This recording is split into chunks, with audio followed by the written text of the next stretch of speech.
बिस्मिल्लाहिर्रहमानिर्रहीम। बेटे अल्लाह रब्बुल इज़्ज़त की नेमत होते हैं तो बेटियां अल्लाह रब्बुल इज़्ज़त की रहमत होती हैं।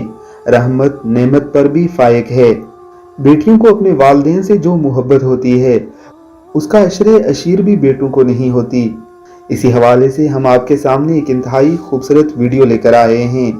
हमारे प्यारे पैगंबर अलैहिस्सलातु वस्सलाम का इरशाद गिरामी है कि जिसे अल्लाह रब्बुल इज़्ज़त ने 3 बेटियों से नवाजा और उसने उनकी अच्छी तालीम और तरबियत की और अच्छी जगह ब्याह कर दिया और उनसे आर महसूस ना की।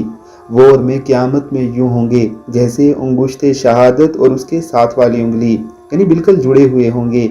एक सहाबी रसूल ने अर्ज़ किया कि या रसूलुल्लाह, अगर अल्लाह ने किसी को दी ही 2 बेटियां हों तो आप सल्लल्लाहु अलैहि वसल्लम ने यही अल्फाज 2 बेटियों वाले के लिए भी कहे।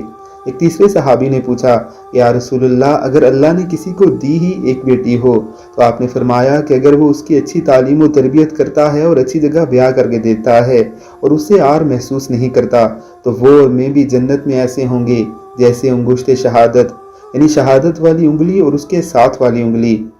अल्लाह रब्बुल इज़्ज़त की ज़ात सबकी बेटियों के नसीब अच्छे करे। आमीन, अल्लाहुम्मा आमीन।